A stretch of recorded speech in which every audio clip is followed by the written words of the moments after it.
안녕하세요. 음악길잡이 채널의 프로듀서 사연입니다. 이번 영상은 바로 이 시퀀서의 병렬 연결과 직렬 연결에 대한 강좌입니다.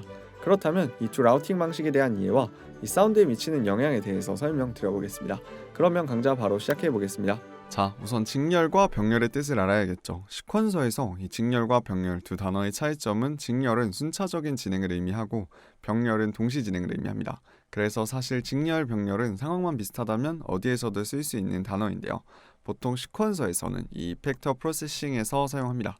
예로 이렇게 만약에 4개의 이펙터를 사용한다고 가정한다면 이렇게 컴프레서, EQ, 리버브, 딜레이 순으로 이렇게 직렬로 연결을 해줄지 아니면 이렇게 지금 보시는 것처럼 병렬로 이렇게 한 번에 이펙팅 해줄지 정도의 차이라고 생각하시면 됩니다. 자, 그렇다면 먼저 이 직렬로 이 이펙터를 연결하는 방법에 대해서 설명드려보겠습니다. 자, 지금 보시면 이렇게 제가 컴프레서, EQ, 리버브, 딜레이를 이렇게 사용을 했는데요. 사실 정말 간단합니다. 이렇게 일반적으로 이펙터를 불러왔을 때 이렇게 쭉 나열되는 것이 직렬 연결 방식입니다. 이 컴프로 이펙팅된 사운드가 EQ로 이펙팅되고 또 이렇게 리버브를 거치고 마지막으로 이 딜레이로 이펙팅 됩니다. 그런데 여기서 이 이펙터들의 순서는 굉장히 중요한데요.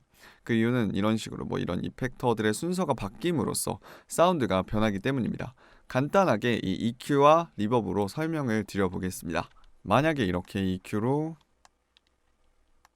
이렇게 하이 음역대를 깎아주고 그 후에 이 리버브를 걸어준다면 이 EQ 그래프를 통과한 음역대의 사운드만 이 리버브가 적용이 되겠죠.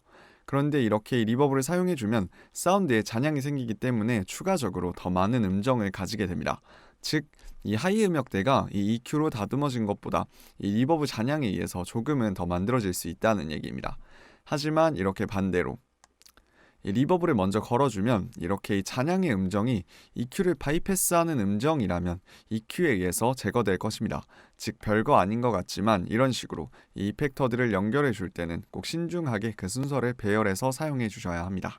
자, 그 다음은 이 병렬 연결입니다. 이 병렬 연결은 제가 이전에 튜토리얼 파트 2와 파트 3 강좌에서 다룬 적이 있는데요. 제가 앞에 다룬 부분이기도 하고 제가 이 중급자 강좌라고 제목에 적어놨기 때문에 깊고 자세한 내용은 생략하도록 하겠습니다. 그렇다면 이 이펙터의 병렬 연결 방식입니다. 이 병렬 연결은 이 오디오 이펙트 트랙을 이용해서 사용하고 이 패러럴 프로세싱이라고 말합니다. 그렇다면 이 오디오 이펙트 트랙 사용법을 간단하게 설명드려보겠습니다. 이 기본적으로 에이블톤의 모든 렉들은 이렇게 체인을 추가해줘서 사용을 하는데요. 이 오디오 이펙트 트랙의 체인들은 이 전부 하나하나가 이 앞에 있는 악기들이나 만약에 이 녀석이 오디오 트랙이었다면 오디오 파일들이 복제된 것이라고 생각해 주시면 됩니다. 즉, 이렇게 지금처럼 체인이 5개라면 이 5개의 오퍼레이터 사운드가 이렇게 동시에 출력된다는 얘기입니다. 그리고 이때 이 각자의 체인마다 각기 다른 이펙터들을 이런 식으로 연결해 주는 것이죠. 제가 생각하는 이 방법의 가장 큰 장점은 이런 식으로 여러 가지 이펙팅을 해줘도 처음 이 드라이한 소스를 유지할 수 있다는 점이라고 생각합니다. 보통 이렇게 직렬로 쭉 이펙팅을 해버리면 이 원래의 악기나 오디오 사운드의 질감이 많이 변질될 텐데요. 이 병렬 연결은 그런 부분에서 좀 더 섬세한 연출을 해줄 수 있습니다. 이렇게 이 하나의 체인에는 아무런 이펙팅도 하지 않고 고유 사운드를 유지해주는 거죠. 그리고 이렇게 다른 체인들은 이펙팅을 해주고 이 체인들 간의 전체적인 밸런스를 조절하는 것입니다. 그리고 이 각 체인들 안에서 직렬 또는 이 오디오 이펙터 렉을 이용해서 병렬로 이펙팅을 계속 추가해 줄 수 있습니다. 그리고 이 리턴 트랙 또한 이 패러럴 프로세싱이라고 말할 수 있는데요. 이렇게 이 원래 트랙의 사운드와 이 샌드 신호를 받은 리턴 트랙이 동시에 출력되기 때문입니다. 이 리턴 트랙을 단순히 CPU 절감 목적으로만 알고 계신 분들도 있는데 정말 그런 목적으로 사용한다면 직렬로 쓸지 병렬로 쓸지도 잘 생각해주고 사용해 주셔야 합니다. 이 간단한 예로 직렬로 사용할 거라면 이 신호를 보내주는 트랙은 사운드가 출력되면 안 되겠죠. 그렇다면 이때 이 해당 트랙의 아웃풋을 지금 보시는 것처럼 이렇게 샌드 온리로 바꿔주고 이 해당 트랙을 더미 트랙으로 만들어주시면 되겠습니다. 이 패러럴 프로세싱의 간단한 연습 팁을 하나 드려보면 보통 리버브를 이용할 때 이 길고 풍성한 잔향을 만들어주려고 하다 보면 이 사운드의 색이 흐릿해지는 경우가 많습니다. 그러면 리듬감도 사라지고 너무 마스킹되어서 상황에 따라 오히려 곡을 더 지저분하게 만들기도 합니다. 그럴 때 이 병렬 연결을 통해서 이렇게 지금 보시는 것처럼 이 리버브의 드라이 웻을 100으로 두고 이렇게 완전히 웻한 체인과 이렇게 고유 사운드가 담긴 체인 간의 밸런스를 조절해 보면서 이펙팅 하는 것입니다. 그러면 당연히 이 고유의 색을 유지하면서 사운드를 채워줄 수 있겠죠. 자, 지금까지 봐주셨다면 느끼셨겠지만 이번 강좌는 이 이펙터에 대한 이해도가 높아야 효율적이게 사용할 수 있는 내용입니다.